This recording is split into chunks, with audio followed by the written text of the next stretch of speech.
Smoking यानी धूम्रपान हमारे शरीर, विशेषकर फेफड़ों पर बेहद गंभीर असर डालता है। इसका प्रभाव धीरे धीरे बढ़ता है और अलग अलग चरणों में फेफड़ों को नुकसान पहुंचता है। शुरुआत में जब कोई व्यक्ति धूम्रपान करना शुरू करता है, तब उसका श्वसन तंत्र धुएं में मौजूद हानिकारक रसायनों के संपर्क में आता है।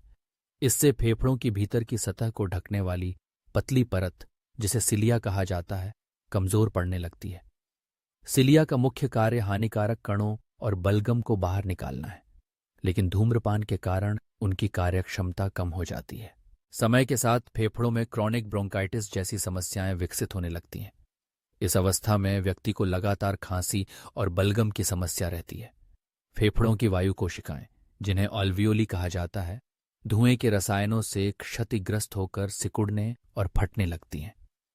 इससे एम्फिसेमा नामक रोग हो सकता है, जिसमें मरीज को सांस लेने में अत्यधिक परेशानी होती है और ऑक्सीजन का स्तर बहुत कम हो जाता है। धीरे धीरे फेफड़ों में क्षतिग्रस्त ऊतकों की भरपाई नहीं हो पाती, जिससे कैंसर के लिए जोखिम कई गुना बढ़ जाता है।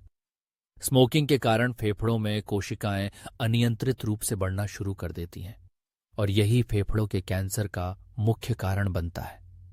इसके अतिरिक्त धूम्रपान से शरीर की रोग प्रतिरोधक क्षमता कम हो जाती है, जिससे सांस से संबंधित संक्रमण व बीमारियां भी बार बार होने लगती हैं। फेफड़ों की क्षति के ये चरण धीमे धीमे विकसित होते हैं और कई बार व्यक्ति को इसका आभास भी देर से होता है। लेकिन धूम्रपान बंद करके व्यक्ति अपने फेफड़ों की मरम्मत प्रक्रिया को तेज कर सकता है और जीवन की गुणवत्ता बेहतर बना सकता है। स्मोकिंग से दूर रहना स्वस्थ फेफड़ों और पूरे शरीर के लिए सबसे जरूरी कदम है।